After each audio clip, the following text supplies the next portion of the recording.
If you've been following this deep dive series on the 4 signals of self-competition since it started in episode 310, you already know 3 signals.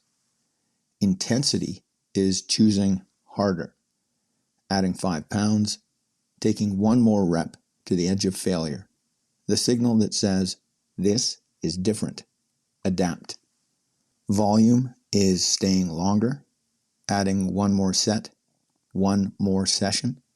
The signal that says, this is not going away. Build accordingly. And density is tightening the space, reducing rest, compressing the clock. The signal that says, you do not get as long to recover. Get better at recovering. These 3 signals cover almost everything a training variable can cover. When people talk about progressive overload, they are talking about these 3 variables, whether they know it or not. But there is a 4th signal that is harder to see because it is harder to measure. It appears in the space between the intention and the execution. That signal is quality. Not just that you did it, but how you did it. The signal that turns repetition into refinement. Today, we begin exploring quality with a definition. What quality means in physical training, why it matters, and what most people misunderstand about it. Hey there, it's me, Core, and you're listening to Exercising Consistency, from fitness to flourishing. Quality is the degree to which the execution of a movement matches the standard set for that movement. It's the consistency of the performance with the intention. Where intensity asks how hard, and volume asks how much, and density asks how close together, quality asks how well. In practical terms, quality is measured by the gap between what you intended to do and what you actually did. If you intended to squat to parallel and you squatted to parallel on every rep, the quality of that set was high. If you intended to control the eccentric and you controlled the eccentric on every rep, the quality was high. If the standard slipped, depth shortened, tempo accelerated, the quality dropped. The set was completed. The number in the logbook looks the same, but the work that was performed is not the work that was prescribed. Quality is the signal of standards, not standards someone else sets. Standards you set and then enforce in the moment when no one is watching and nothing is at stake except the integrity of your work. To better understand what quality is, let's look at what it isn't. Quality is not perfectionism. Perfectionism refuses to move until conditions are ideal. Quality moves in imperfect conditions and demands that the movement itself remain intact. Perfectionism is a refusal to begin. Quality is a refusal to degrade. They sound similar. They are opposites. One protects the ego by never testing it. The other protects the standard by never compromising it. Quality is not a replacement for intensity, volume, or density. You cannot upgrade a movement with trivial weight and expect the excellence to produce strength. Quality amplifies the other signals. It ensures that the weight you're lifting is actually being lifted by the muscles you intend to train, through the range of motion you intend to use, at the tempo you intend to control. If the quality degrades, the other signals are sending corrupted data. The body adapts, but to what? To partial squats? To momentum-assisted reps? To a version of the movement that spares the weak points and loads the strong ones. The numbers go up. The preferred training effect does not. Quality is also not subjective. There is a cultural habit of treating quality as a matter of opinion. What's considered good form varies by school, by coach, by philosophy. This is partially true at the margins, but there are observable, measurable standards that transcend style.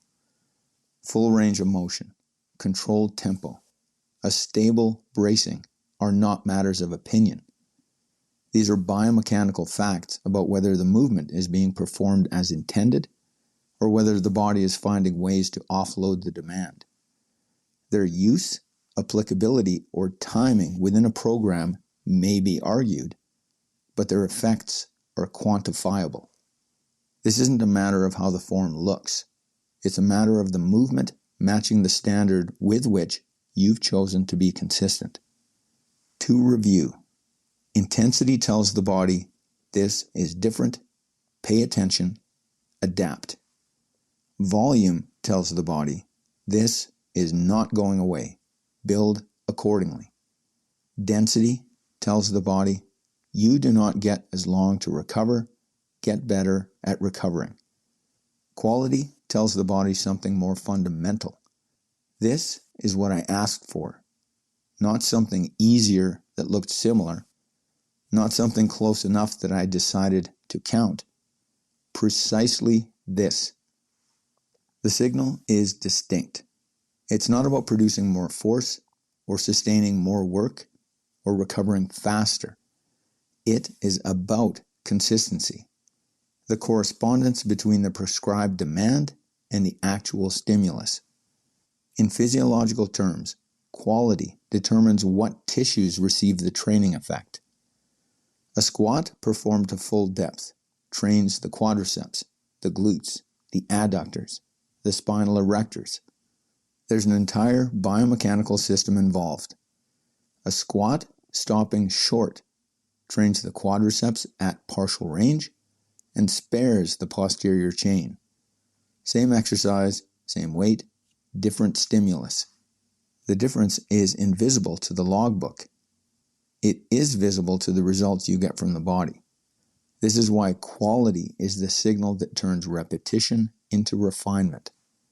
Repetition without quality is accumulation of practice in the wrong direction. Repetition with quality is accumulation of practice in the intended direction. The repetitions can be counted the same. The outcome over time will be different. In the context of self-competition, quality is the signal that asks the hardest question of all. Did the rep count, or did I just decide to count it? Quality takes several observable forms in the gym. Here are some common examples. Range of motion, the simplest and most often compromised. The squat that stops an inch above parallel. The bench press that bounces off the chest. The pull-up where the chin never clears the bar. These are not failed reps. They are completed reps executed to a different standard than the one prescribed. Range of motion is the quality signal most people learn to see first.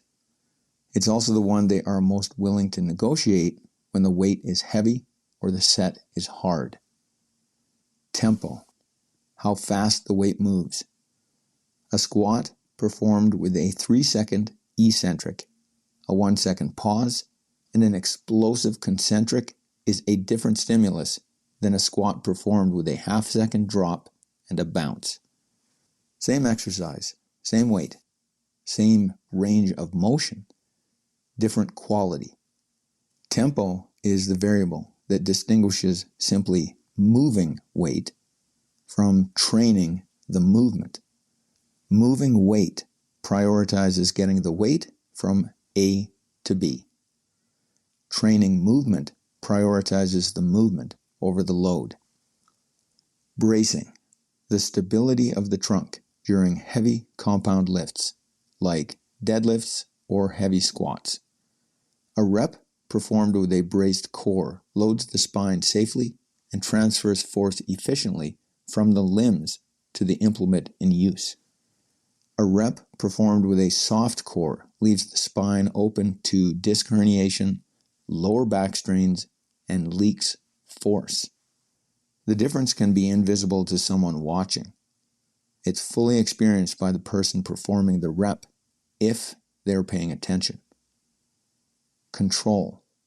The absence of momentum, jerking, or reliance on passive structures at end ranges.